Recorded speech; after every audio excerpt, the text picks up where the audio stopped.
Trails Through Daybreak marks the beginning of a new saga for the Legend of Heroes series and brings with it a much more mature and dense narrative without losing all the charm that made the series one of the most beloved among hardcore fans of RPGs. Daybreak still has a relatively slow pace, as expected from games in the series, but the story beats a better balance, being much less loaded at the end, with the narrative always remaining engaging throughout the journey. Now, the game is largely split up into a series of days that see you having to fulfill certain tasks, whilst having the option to get stuck into a vast amount of side content that really helps flesh out the world the game takes place in. This is largely done through an infectious cast of characters that are full of personality, and thanks to the game's script that knows when to be serious but also when to have fun, you'll find yourself being pulled into the events that transpire and developing a real relationship with all of them as you progress. Now, in terms of actual gameplay, Daybreak is a huge improvement over the games that came before it, and this is mainly due to the battle system that allows you to choose from either real-time combat or to stick to the tried and tested turn-based formula, with each and every character having a huge amount of skills and abilities to learn and use throughout. By far one of the most impressive aspects of the game though are the visuals that deploy a cel-shaded aesthetic and bring life to the world around you in a vibrant and lush fashion. It's extremely easy on the eyes. When it comes down to it, Daybreak provides the perfect jumping on point for the long-running series, and with many of the changes and improvements, it'll no doubt satisfy veteran fans as well.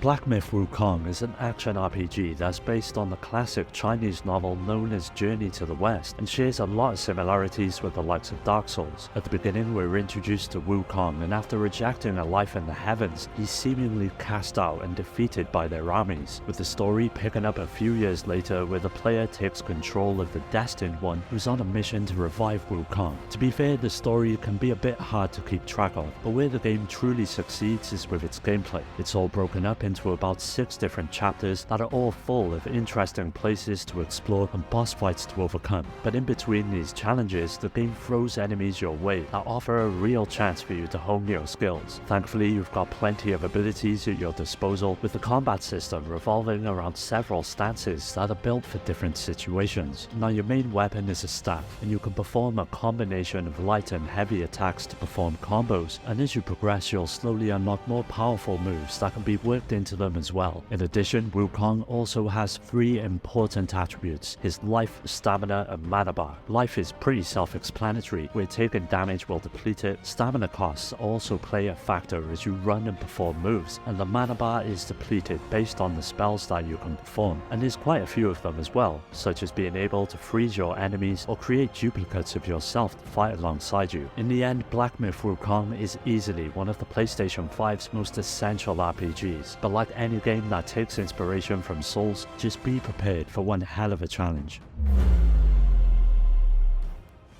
Sea of Stars is a game that harkens back to the classic RPGs of old, such as Chrono Trigger and the early Final Fantasies, all the while adding enough ideas of its own in order to feel like something new and fresh. The adventure kicks off with the player being introduced to 2 different characters that you get to choose from, who are both Solstice warriors and are fated to be trained and fight against the world's evils. It's a pretty standard setup, but it soon opens up into a far grander adventure that focuses on the importance of friendship and teamwork, and by the time the credits have rolled, it's a journey you won't forget anytime soon. Where Sea of Stars truly comes into its own though is with the several mechanics that comprise its gameplay. You'll find yourself exploring the world and visiting a nice amount of cozy towns and locations that are filled with NPCs that not only advance the plot but add plenty of personality to the game's script. Of course, at the center of the game, like any other RPG, is the battle system, and this is by far Sea of Stars' most intriguing aspect. Each of your party members has a selection of unique moves to use and learn throughout the course of the game, but what makes even the most trivial of encounters stand out is that many of these moves are actually mini-games within themselves that rely on timing or aiming that adds an extra layer of engagement to each battle. By doing so, you can increase damage, extend your attacks, and decrease the amount of damage of incoming attacks, and when you get to one of the many different bosses throughout the game, these mechanics truly come into play. Overall, if you're fond of classic 16-bit RPGs, then Sea of Stars is a no-brainer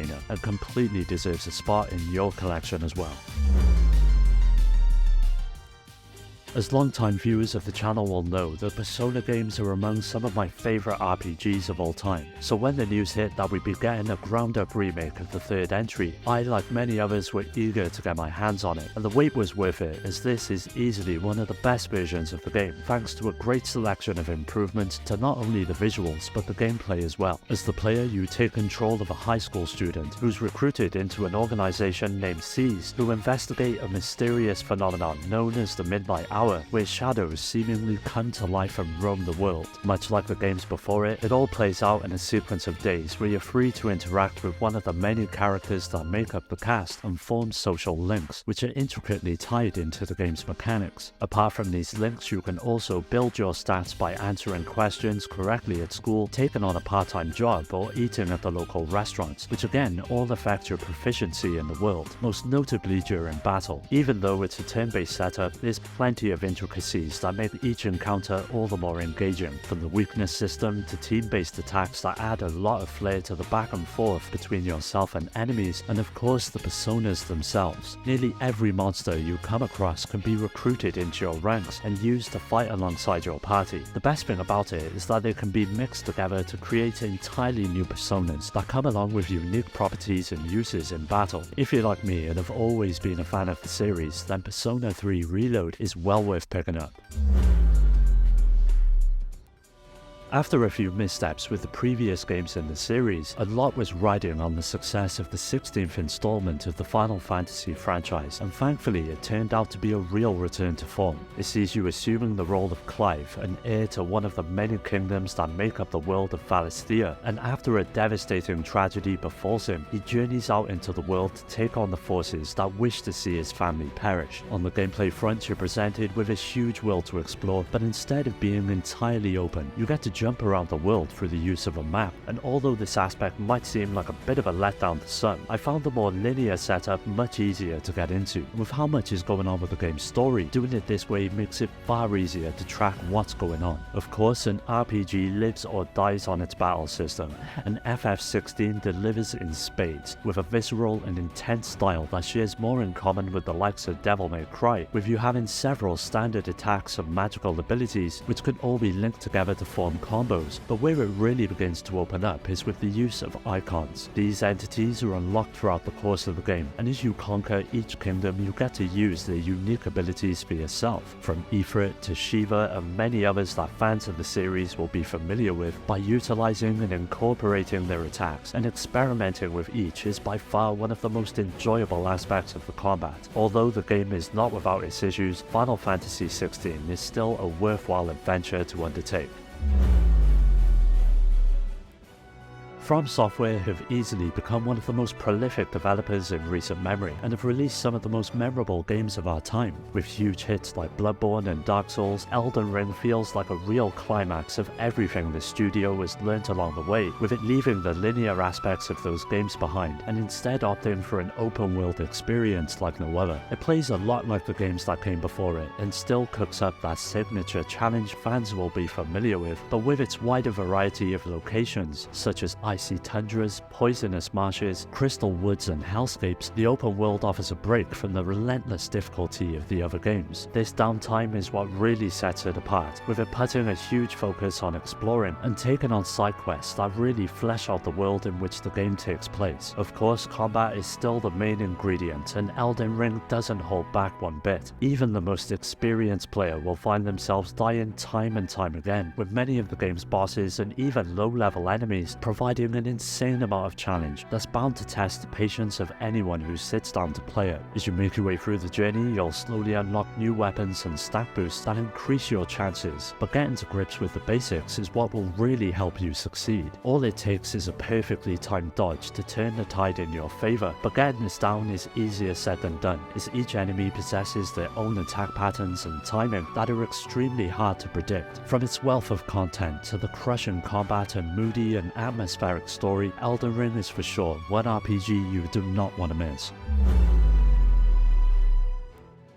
The E-series is one of the longest running RPGs and began way back in 1987, and since then it has constantly evolved and improved the formula over time, with Monstrum Nox feeling like a real culmination. Much like every entry before it, it once again throws you into the role of Adol, and at the beginning of the adventure he's arrested for the various things he's stumbled upon in his past adventures. And even though the game is very much a self-contained story, there's many references to the past which can be ignored by newcomers, but veterans of the series are sure to get the most out of the game. When it comes to gameplay, it builds upon the incredible system introduced in E7, which was refined in 8, and here is taken to an entirely different level. It's basically an action RPG, with combat by far being the most enjoyable aspect of the game. It all centers around switching between 3 separate party members who each utilize one of 3 different types of attack. Each enemy you encounter is weak against one of them, but resistant against the next, and this is where the constant juggling of your characters comes into play. Thankfully, the combat itself is fast and responsive, allowing you to dominate the battlefield if you have a firm grasp of the abilities you have on hand. From simple swipes of your sword to more powerful elemental magic, you've got a wealth of options that only expands the further you make it into the game and level up.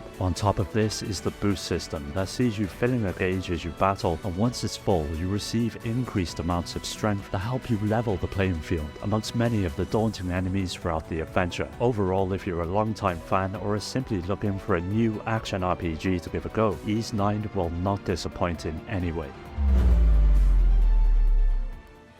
The first Dragon's Dogma was somewhat of an underrated gem for the PlayStation 3 and would go on to garner a cult following that would consistently plead for a continuation of the series. Those wishes were finally answered with a full-blown sequel that captured the brilliance of the original, but also came along with a few head-scratching changes that didn't really make that much sense. In terms of narrative, you once again take up the fight as an Arisen, who's had their heart stolen by a dragon, and get to choose from one of several classes or vocations for your character to utilize. You've got the standard archer, mage and fighter, but over the course of the game you'll eventually unlock more options such as the trickster or mystic that spice up the combat even further. Much like the original, there's a wide range of weapons to get your hands on, which all give you access to certain skills that can be learned as you slowly level up and increase your expertise. However, throughout the world you'll also be collecting various items that have the potential to further enhance your weapons and armor, so exploring as much as you can does have its rewards, but therein lies one of the game's biggest issues, and that is traversing the world itself. Fast travel is extremely limited, and all of your movements are beholden to the amount of stamina you possess, so making your way around can become a real chore at the beginning of the game. It would have been nice to have seen a better balance to this aspect of the experience, as so much is dependent on you exploring, that at points it feels like it was included just to pad out the adventure. It's not a deal breaker by any means, and I'm sure there's some players out there that had no issues with it, but for newcomers